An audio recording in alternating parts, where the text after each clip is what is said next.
Har'a wanta ani qabadhee isin dhufe gammachuu koo isin qoodun dhufe maal gammaddee muna maal gammaddee jechuun keessan dhoolu baay'ee tokkoon gammadee dhugoon rabbii dubbachuu alhamdulillah rabbil aalamiin maaliif gammaddaa wanni si gammaddee maa inni kan jedhu mootu walumaan lala jechuudha akkami inni maal fakkaata Oromoonni amantaa ortodoksii amantaa kiristaanaa hundumti keessanuu ayyaana akkamii dabarsitanii ayyaanni maal fakkaata isin jechuu barbaada Oromoonni amantaa musliimaa baga jala bultii Iidul Arafaa ittiin isin geessan jechuu barbaada assalaamu alaykum warahmatullahi wabarakatuh jirjirtu akkam nagaa keessa fayyaa keessa isin jechaan alhamdulillah gadi rabbii nagaa jira wallahi har'a baay'ee tokko gammadee jira yeroo gammadan kana otomaatii fi bira otoo nama jaallatan bira otoo hiriyaa jaallatu bira jiraate baay'ee sitti tola jechuudha alhamdulillah rabbil aalamiin har'a baay'een gammadee jira galanni rabbiin haa ga'u akkasuma maal gammaddee maal inni gammachuun kee kan jedhamu mootu dhumarratti waliin laala jechuudha hordoftootaaf kabajamtoota kiyya namni tokko ifaajee tokko yeroo ifaajee yerootti dadhabdee yeroo maal goote dhugaa rabbii hin gammadda yoo waan isaa milkoofte jechuudha barataan tokko yeroo baratee barumsa isaasan qabxii isaasan fide hin gammada jechuudha baay'eetti gammada anis akkasuma akkuma barataa saniititti baay'ee tokko gammada alhamdulillah rabbil aalamiin maalitti gammada hojii kiyyatti gammada hojii kiyya amma ammaatitti ifaajee asiin ga'e isarratti immoo firiin kiyya walitti naa qabamuun isaa akkasumoonni ani ifaajee sun naa milkaa'uun isaa wallahi hedduu gammada namoonni kanaan na bira dhaabbatee na gargaares inshallah viidiyoo isin hojjedhee jira viidiyoo san gadi dhiifnechaa jedhee ture ani immoo hadha jiddumaan gammachuu biyya kana gammachuu isaa ni gaffaadha isa lamaffaa kana miti jechuudha alhamdulillah rabbil aalamiin waan hunda keessatti baay'ee gammadee jira waa hedduu ramadaana kana keessatti ramadaan otoo seenin ramadaan kana keessatti waa hedduu gammadee jira alhamdulillah rabbil aalamiin rabbiin galanni haa ga'u rabbiin nu haa gammachiisu yeroo makamuyyuu wallahi waan hunda keessatti garaa kee qulqulluu waan hundumaayyuu keeri namaa yaaduudhaan hojjedhu isiniin jechuu barbaada dhiifama rabbiin isin haa gammachiisu والله باقي تو قمتي جرا الحمد لله رب العالمين نما ناس كيسة تقلتي فدولي كوا كا ندوك تدبس جرا كهتو ندوك تدبني رجودنا نمو الحمد لله كما يوتيوب كانت نمو نحد ندوك تدبني والله نموني أنا نيتين جتشو أنا نيجين أنا رنكاتين ندوك إبتا جتشو أنا دوك ناف إبتا إسمايو نمو إنمتي نبرد أبتي إنمتي نمني نغرغارو نما أني إيجين جتشو والله كسمة هدو تكو سنغالتي فتح والروتا نبرد هبتني انجرامتي وانا كسيسني يجو برواده والله ما لقمتين كجتاني إن شاء الله تمرفني لقي فلنا فيديو كينا أما الأماتي لقي فلا سن يجو برواده وردفتو تفك بجمدوتك إياه والله أني جرين منما كوني دالتي هم كان قلتو يونا قادني ترفا يو ديفما بقى واحد جريتشولا المهم ما كان رايو وان واحد تقيرو هجتو بقى هنجرامتي تك كفتا تكن كاتا بقى سودا كيسمو سودا كيسمو فندر كيف تاجتشو إني قدامان جرجرو لابوفي أوفسا كبادو تشول وان هندوما كيستو أوفسا كبادو يو أوفسا كبادو والله لازم قال ما كيتا sabrin kun jechuun tokko faa sabrin nuti qabnu ijoolleen biyyaan baay'eetu keessatti wallahi waa guddaa sabrii qabna jechuudha maaliif gama kanaan kana dalagachaa gama kanaan hojii isaanii hojjechaa namoonni tokko hojii biyya ambaa kana akka isaan itti fudhatan akka badaatti ilaalu jechuudha anaaf immoo wallahi akka badaatti ilaalu maaliif mee irra galiitii taa'ee yaadi mataa kee keessatti jechuudha otoo biyya kee keessa jiraattee akkamitti dalagyta yeroo maatii kee bira dalagaan turre yeroo maatii kee bira turte gargaaraan turre ofii keetii yookiin daldalaan turre bakka namoota hedduutu jechuudha maaliif isiniin jedhee namoonni tokko hojii biyya ambaa kan inni cabsuu ni tuffatu jechuudha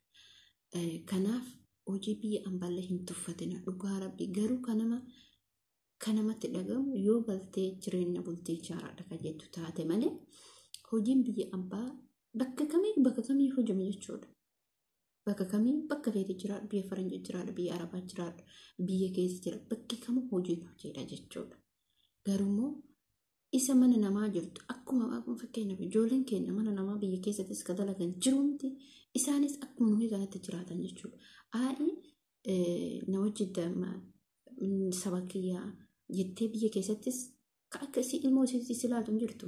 Soba maaliif hojjettanii ilmoo isiitti silaaltu abbatanii hin jirtu. Akkuma biyya ambaa kanatti kana malaatutu jira. Biyyuma keessas ta'e jechuudha. Kanaafuu waan hunda keessattuu maaliif kana kaase obsa qabaadudha jechuudha. Obsi immoo obsitee hojjette immoo akka fuuldura kee ifa ta'uu hin dagatin. Wallahi waan feete illee taatu kufii waggaa hedduus kufii ka'is garuu fuuldurri kee ifa. Inni maanni obsa biraa qabaadhu. Obsa kee sanarratti hojii keetiif tattaafadhu. Hojii keetiif yeroo qabaadhu. Waan hojjettu sanarratti manuma namaa kan ifannaa yeroo dalayde wallahi hojiin sun sin deemu. Ifannaa yoo dalayde ilmuma isaanii kana ifannaa yoo guddiftu kan ilmoo guddiftu kan nyaatu waan hojjetu san keessatti onnee kee qulqulluun dalaga jechuudha. Maaliif dura waan isinitti mo'anii yoo dura jechuudha.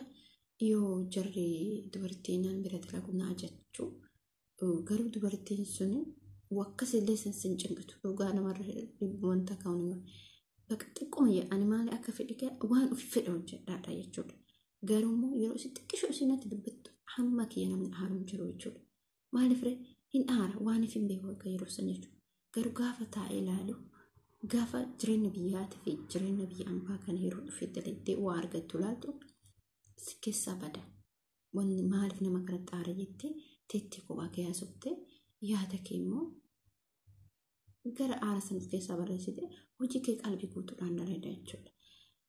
Yeroo san baay'ee aaraa ture, baay'ee dhiphachaa ture jechuudha yeroo sanitti na yaadadha.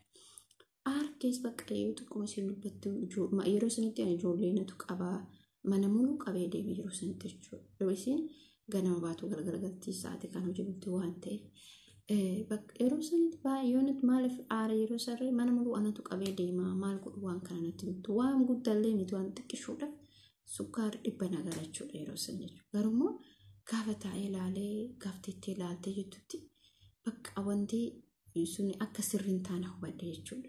Maaliif otomaatikii bira jiraattee illee maatiin kee waan si ajaju waan kana godhu jedhu kusaan godhu jedhu goota jechuudha dirqama keeti. Gaaf gabbaatee bultii ijaarattee illee mootuyyuu hojii keessaa waan ta'e dirqama kee hin hojjetta jechuudha. Uf ajajjee hojjetta. Kanaaf jechuudha waan hunda keessatti obsi baay'ee barbaachisa. Obsi immoo galmaan nama ga'a. Dhugaa dubbachuu obsi baay'ee namatti tola. Obsi akka inni fuuldura kee ifa ta'u si agarsiisa jechuudha. Wanni akka obsaan jiru. Obsa keessa waa hedduutu jira. Yoo obsite ifatti baata jechuudha. Waan hunda keessatti obsite. Amma ijoolleen biyya arabaa jiran kun dhugaa hamma isaanii obsa qaban jiru jechuudha. Yeroo biyya jiru fakkeenyaaf amaloota akkamii qabna? Amaloota akkamii qabna? Ni beekna. Akkuma ijoolleen isaanii kun asitti amala qabdu kan yeroo biyya jiru nutis maatii keenya biratti amala qabna jechuudha.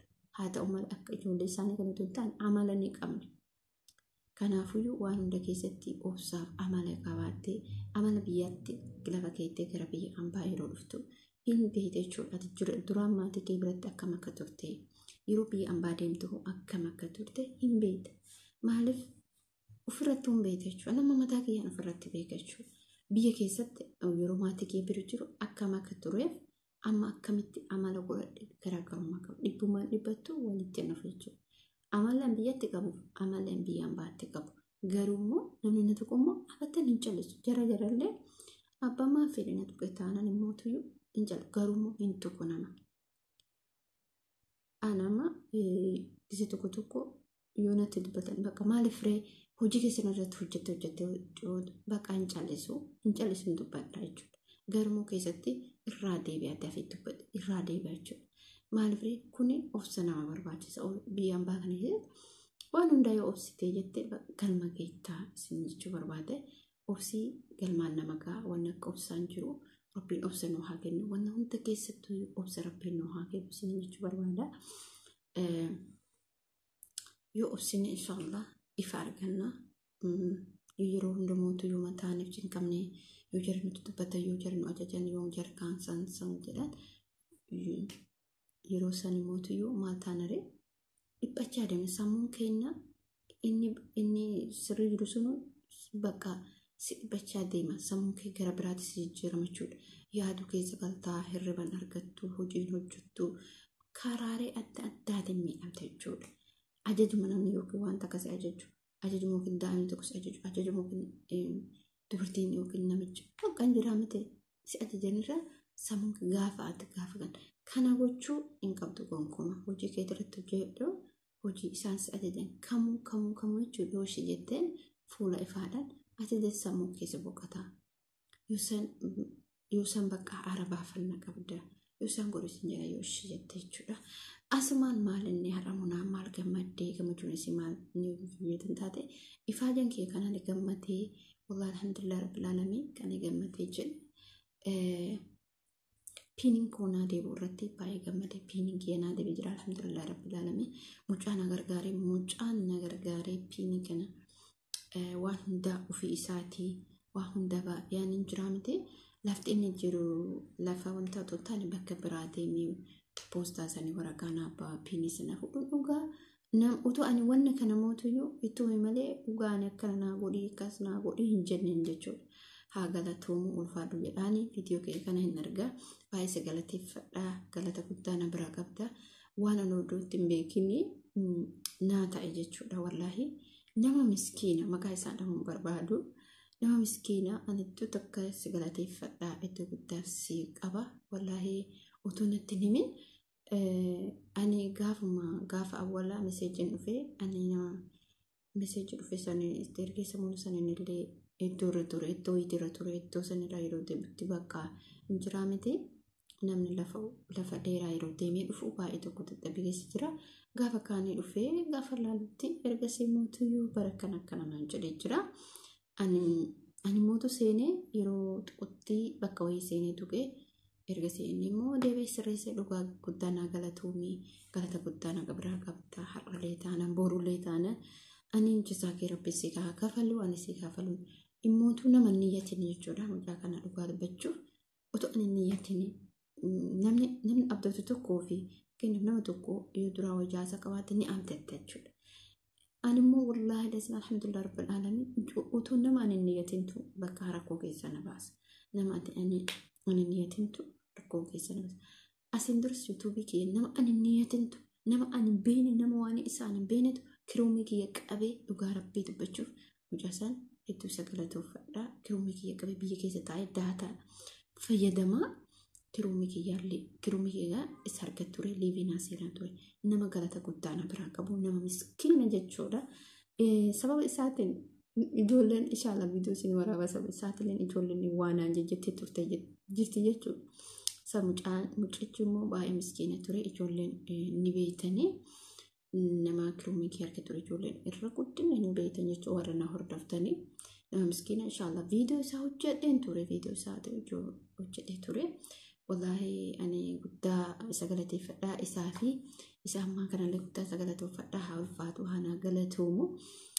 Anillee gammachuun kiyya ifaajame kiyya kana galmaan gaachuu kiyya irratti hojii kana irratti immoo wallahi wanni isin gaafadhu warroonni afaan kiyya kana beeytan afaan kiyya kana dhageettan akka itti cimee hojjedhee galmaan gaadhumutu isin na cinaa dhaabattanii jechuudha. Isin na cinaa dhaabbachuun wala baay'ina jabeessaa jirta alhamdulillah rabbil alamin hordoftoota kee hedduu takka isin galatoofadha maaliif jettanii namni xiqqishurraa qe'ee qubee abachaa darraa qe'ee gara dooktorinatii gara injiniraa gara maalii gara waa hedduu ta'aa deemu jechuudha.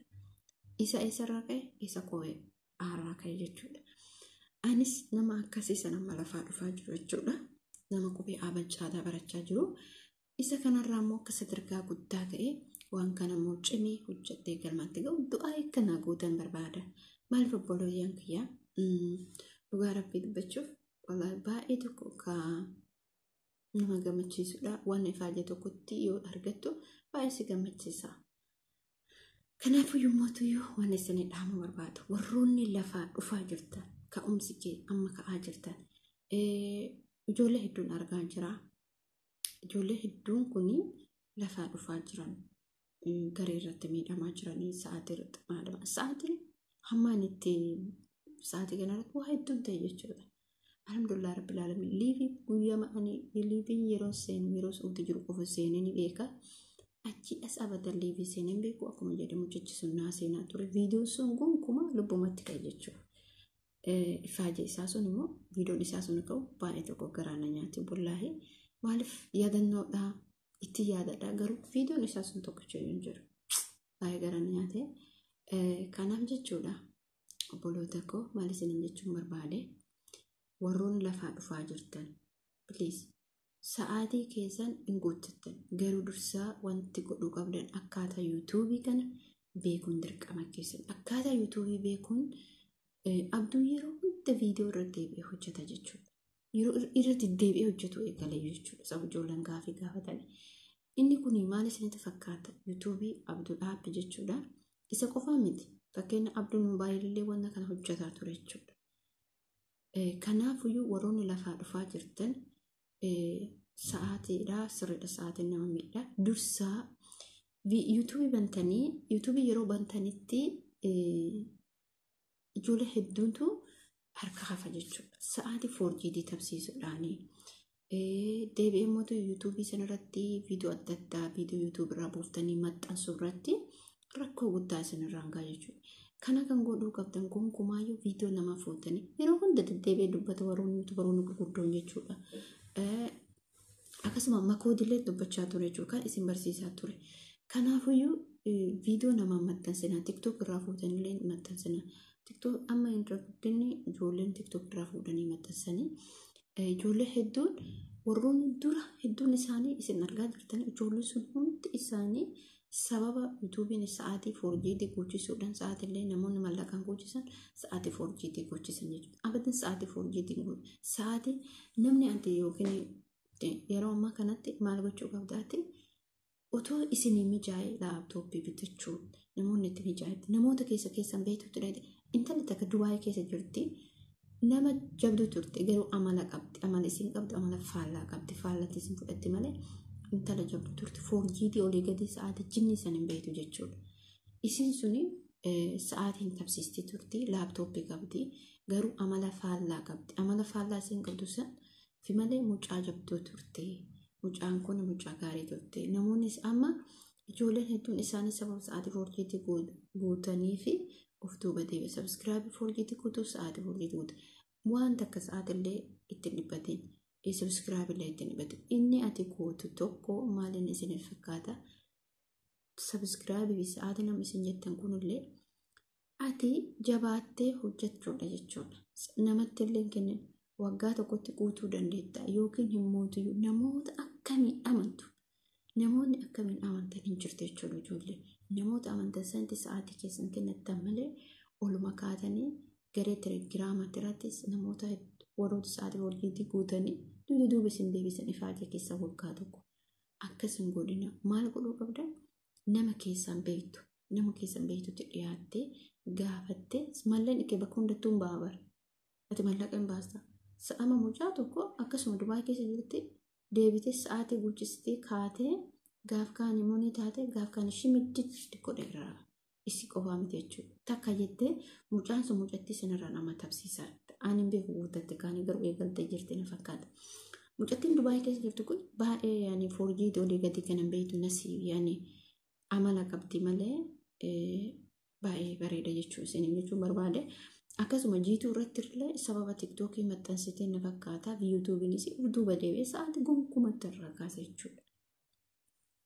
Waan isinitti himuun asiin dura jechuudha yuutuubii tokkotu jira yuutuubii suni 1,500 qaba jechuudha sabskiraabii yuutuubii sana akkasumatti taa'anii irratti illee hojjanne sababni illee gaafuma galee irratti hojjedha jedhee garanuma irratti xiyyeeffadha maaliif lama hin danda'u jedheetiin. yuutuubii san irratti yeroo dura isa bane jechuudha. yuutuubii san maal isinitti fakkaate akkuma kana yeroo halkan ijoollee gareetu jira yeroo garee sanarraa ani bilbila keera asaanaatu jira yeroo asaanamu irratti dhaqee irratti ba'e bakka sa'aatii ani irra kaayee rafaa garee jira nama 20 nama 30 nama 15 fa'a akkasitti halkan irra bulchine gaafa kana achi keessatti edaa bilbila siyyatan keessa yeroo asaana subii fa'a yeroo waqaa akkasitti taraan nugaa miti bakka achuma yuutuubii suni deebi'uutti qaxaroo fi gaafa monitaayizii ta'uu deemsistu qaxaroo fi jechuudha. Gaafa kana keessatti maaltu dhufeera karaa yuutuubii sun akkasumas viidiyoo isaa 200 wayi jechuudha. Viidiyoo 200 wayi kaasisiisee فيديو تك قفمو لما قفت رجرا سنيموتو بيكة مرات ديسجو غافا irratti hojjetuun heduu viidiyoo san kaasee takka jedhee irratti hojjetu. Kanaaf maal isin jechuu barbaade of eeggannoon hojjedha. Karaa dhaabbii, karaa makootii, karaa namoonni adda addaa ijoollee yeroo ammaa karaa haala bareedaan gorsaa jiran jechuudha. Barumsa barsiisaa jiranii karaa kanaan fayyadama. Har'a isinitti dheeressee jira. Daqiiqaa 20 haasa'uu kiyya inshallah. Alhamdulillah rabbil aalamiin. Dadhabee jira. Ani haasaa dheeraa haasa'e. Kanaafuu viidiyoo kee kana mootuyyuu laayikii, sheer, subscribe gochuun dagatinaa nu jajjabeessaa. Itallee bakka ramadaana jala bultii idil arafaa ittiin isin geessin jechuu barbaada. Waardottoota fi kabajamtoota kiyyaa laayikii, sheer, subscribe gochuun dagatinaa. Assalaamu alaikum warahmatullahi wabarakatuh. Baay'isin jaalladha.